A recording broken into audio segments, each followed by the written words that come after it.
Hello, this is the Silent Zombies Week 3 podcast. All right, this is Bill. I'll kind of jump into some of the questions here, and then as a team, we'll kind of banter back and forth on responses. So for this week, we were supposed to talk about five of the pieces of feedback that we received regarding our technology and how we're going to integrate those into our product going forward. So I'll start out with one. We had a note that we should have the transdermal patches instead of needles, as people thought that would be more accepting.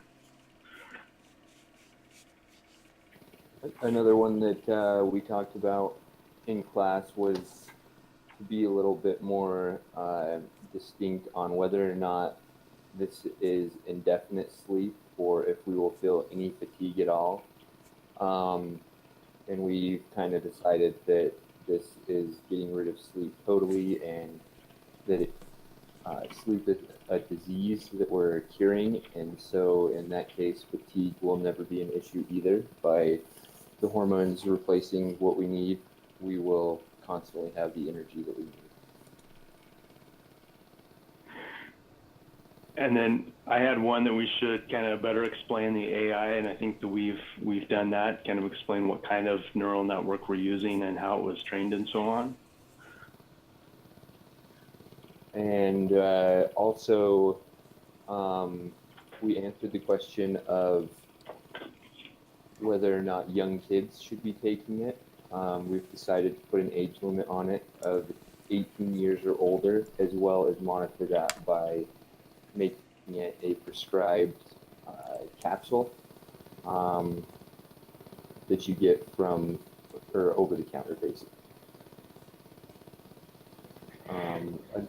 Another one that we talked about was that you cannot overdose on this. It's just hormones. So if anything does malfunction or anything like that, you just might have a little bit of an overdose of hormones and maybe be feeling even better than you should or something like that. Or just, yeah, a little bit depressed where they need to be replaced. Yep. Well, that's our five, and I know we have more. I have one. We need to make it a bit more aesthetically pleasing, and a couple of other things. So, anyone else on the call have any other feedback on the product piece? Okay. Next one, we were supposed to answer five items that were brought up regarding on the podcast. It said regarding our video. I'm assuming it means on our storyboard, since we haven't done the draft of the video yet. So I had a note. This is more of a positive thing that'll tell us to keep it. We received a comment that they liked how we progressed from scene to scene, and that they thought that the storyboard flowed nicely. Went from the intro of the problem into the scene and then into the interview and so on. So that'll tell us that we'll keep the storyboard progression intact.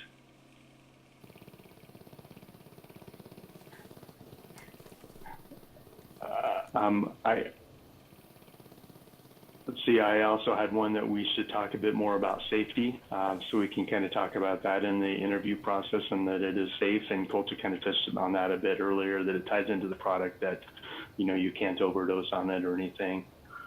What else? Do you guys have any Yeah, other? we're also going to put in that it's not addictive at all because they had a question about that. So we're also Yep. going to say that you can also take it off anytime you want and you'll go back to normal. You'd be fatigued. You become fatigued after time when you take it off.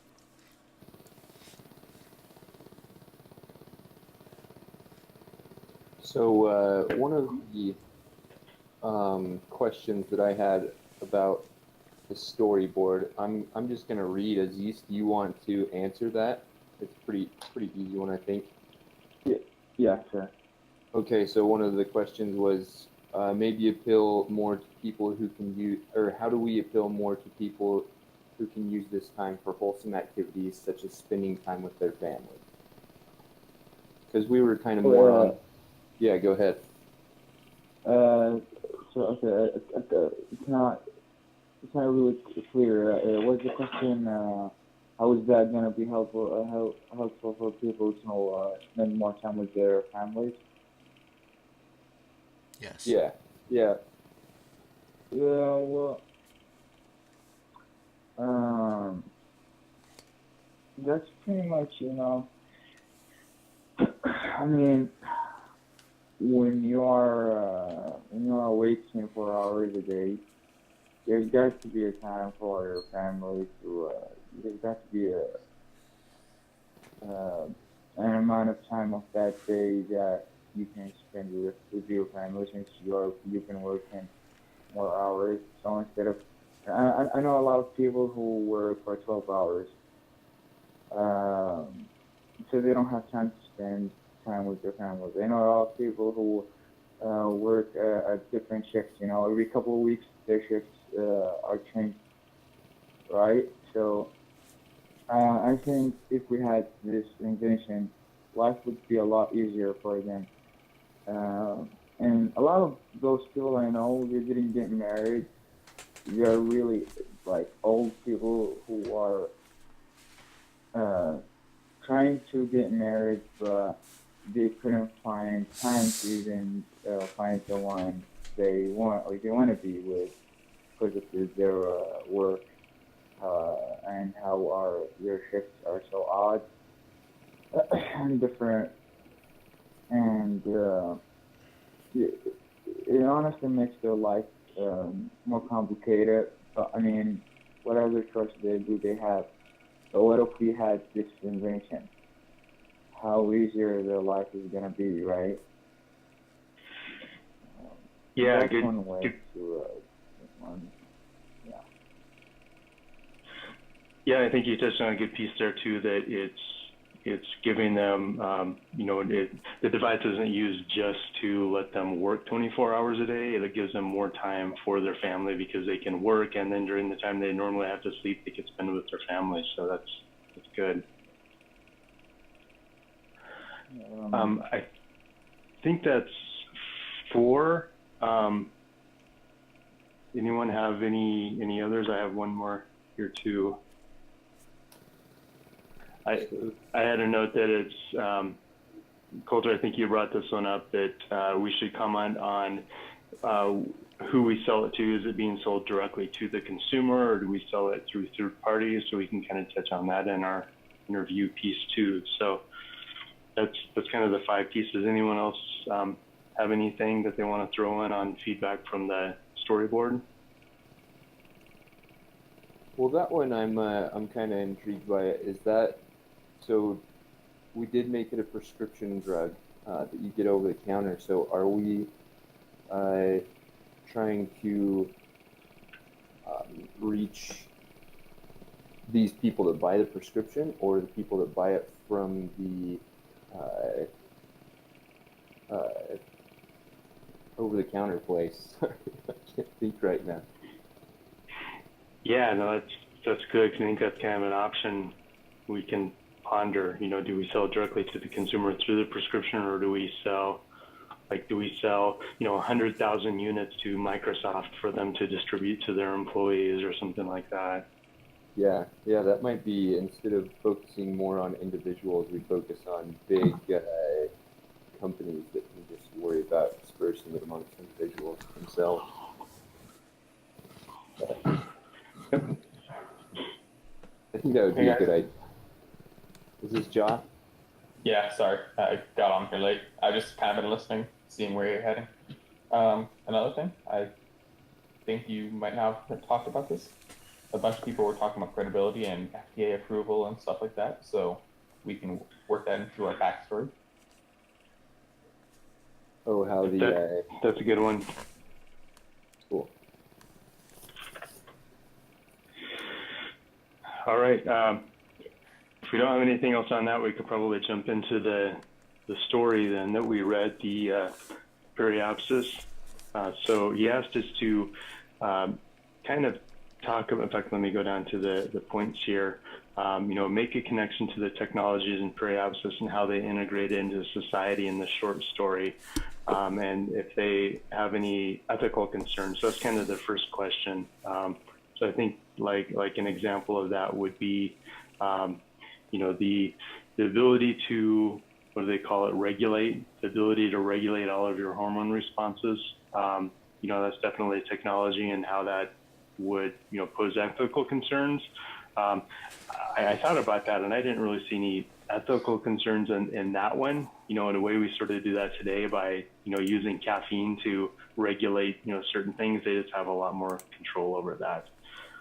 I don't know, what do you guys think about some of the other technologies and ethical dilemmas around those from the story? Just kind of talking a bit more about the hormone one, you might be able to push a bit for it being an ethical thing because you're suppressing your natural reactions. I mean, yes, you mentioned that you're kind of doing the same thing, but that's a bit of a stretch with the coffee thing. But some people could say that you're suppressing your natural self by, like, him dampening everything in periapsis. I Also, don't really know how else. Well, I think that they could have been trying to. I think they could have been trying to touch on the ethical side of that too, because the main guy that started the front, I forget his name, but he was basically he was being regulated, but Sophia refused to be regulated, and she kind of gave him a hard time throughout the whole story too, of regulating his hormones. Like, oh, is that you that's talking to me, or are you just like high on the hormones that are being ingested into you, basically? So I thought that was presented as an ethical thing in there. As far as what I thought, an innovation in it that I thought was pretty cool, that affected society quite a bit, was their elevator. That basically took them to this moon. It's pretty obvious to see that would make a big change on society. I mean, first of all, we could like disperse our population a little bit more throughout this galaxy. So, I mean, population control would be amazing, but it just opens up a whole nother world of space travel and stuff like that, I think, and I almost have a hard time imagining what Earth would be like once we've started migrating elsewhere. But yeah, I thought that was interesting. Oh, jeez, my voice didn't work for a second there. One quick thing about that. Mm-hmm. I'm kind of thinking of the idea of if we do separate our population to go to like live on the moon and Mars and stuff, will that create like, I don't know, I guess, belonging to those planets? So instead of being human from Earth, you'd be like a Martian from Mars or something.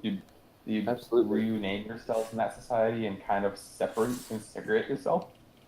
In the That story, kind of there thing? actually was like a rivalry too. There was Yeah. the people from Earth kind of got smack on the people that were living this Hollywood lifestyle up on the moon. And they didn't think that people should be going there. They didn't want to be leaving their families and stuff, which presents a big ethical question. Like, are you going to choose your family, or are you going to choose fame and fortune? Type of thing. That's guy, and they even made a kind of a slang for it, riding the string. I think is what they called it. I'm assuming that meant the elevator. So the question that ties into this, he says, do these ethical concerns occur because of object-thing relationship?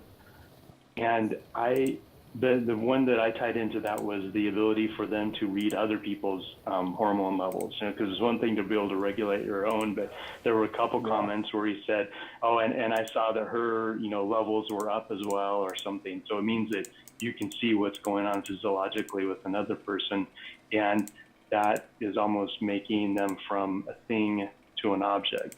You know, the thing was, you kind of have an idea what someone's thinking about you, but not really. But now you know exactly what they're thinking. So someone's like going from thing to object. That's how I read it anyway. So do you think that makes people more predictable or less predictable, like being constantly having hormone regulation like that? You think more predictable? More predictable? Yeah, I would think so too.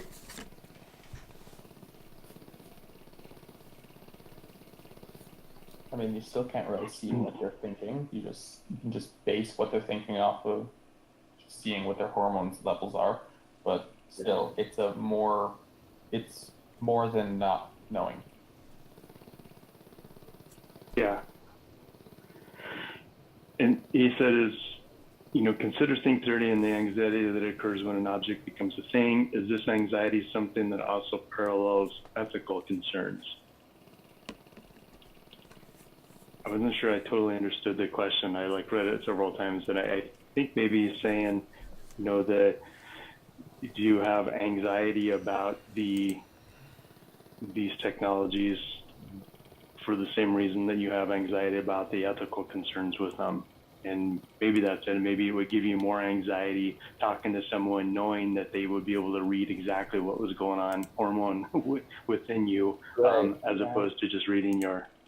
I'm sure at the start, but then as soon as the society and everyone gets used to it, then it wouldn't really bother people as much, as long as they don't make it a bother.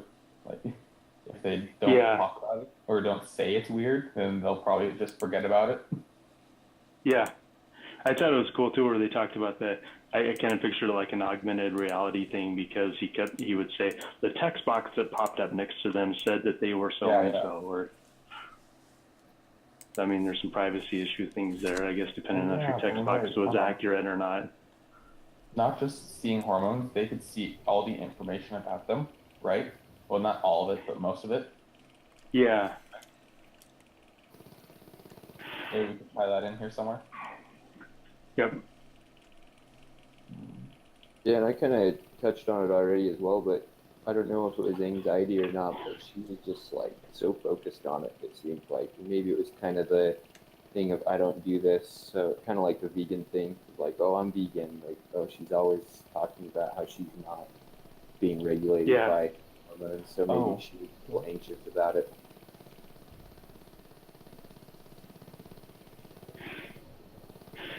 Yeah, anything else from anyone else on the line? I know we're gone way over a minute, so I want to make sure everyone has a chance to chime in here. Anyone else have any thoughts on the story before we quit recording?